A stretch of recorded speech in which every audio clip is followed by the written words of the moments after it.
There is a kind of half-assed liberal idea that while colonialism wasn't great, at least Britain gave India the trains. And maybe that's something they should be thankful for. After all, trains are pretty useful, especially in the 7th largest country on Earth. So, colonialism, maybe not all that bad?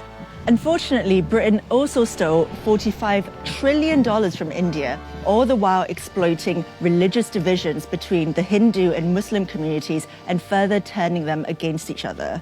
And those beloved railways, they became the sites of mass slaughter while Britain sat back and watched. Empires of Dirt, a show about Europeans getting rich at the expense of everyone else.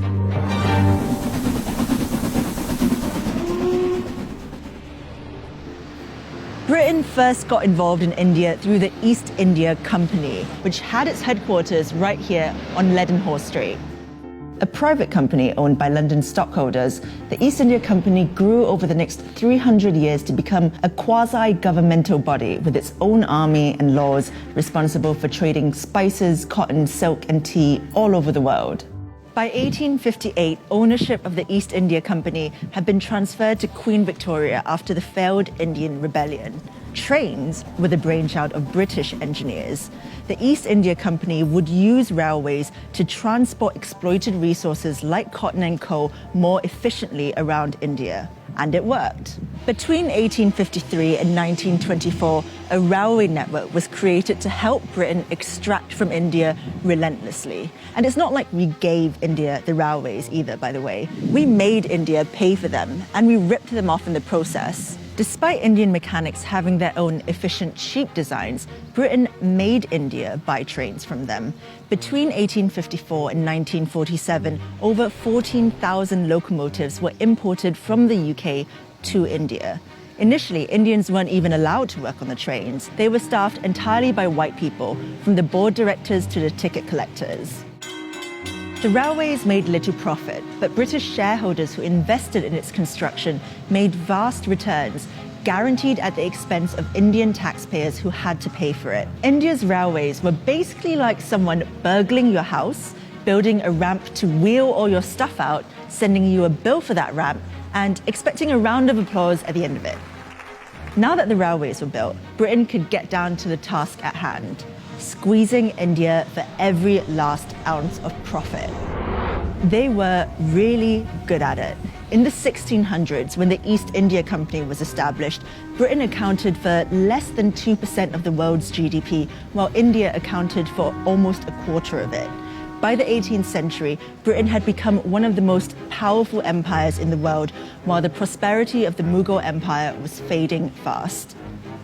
Britain relentlessly squeezed India for every last bit of resource for its own uses. In 1943, up to 4 million Bengalis starved to death, partly because their food was diverted towards British soldiers during World War II. Winston Churchill said the famine was their own fault for breeding like rabbits. After it was no longer profitable to remain in India, and after receiving huge pressure from the Indian independence movement, the British finally left in 1947. Before they went, they split the country into two, Hindu-majority India and Muslim-majority Pakistan, in an act that became known as partition. But in their haste to get out of the country, British diplomats arranged a shoddy partition agreement that ignored the fact there would be inter-religious conflict. Cyril Radcliffe, the British lawyer assigned to draw the borders of Pakistan and India, was given 40 days to do it. After partition, millions of Muslims trekked to Pakistan and what is now known as Bangladesh, while Indians and Sikhs headed the other way. Violence between Pakistan and India ensued. Within a year of the British leaving, 15 million people were displaced and between 1 and 2 million people were dead. Trains became the sites for mass murder during the migration. Trains filled with refugees crossing the border on each side were stopped, and everyone on board was murdered. Women were captured and raped. Carriages were set on fire with petrol, with people still inside. The only ones spared were the drivers, so they could transport their trains full of dead bodies to the final destination. The British knew about the train massacres, but they'd already washed their hands clean of India. Prime Minister Clement Attlee, writing to Lord Mountbatten, the last Viceroy of India in 1947, said, "Keep India united if you can. If not, save something from the wreck. In any case, get Britain out."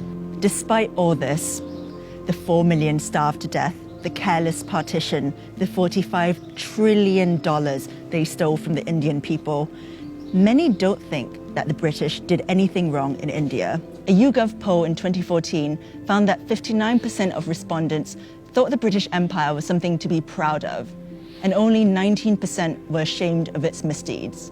Trains, cricket, empire. What could possibly be wrong with that?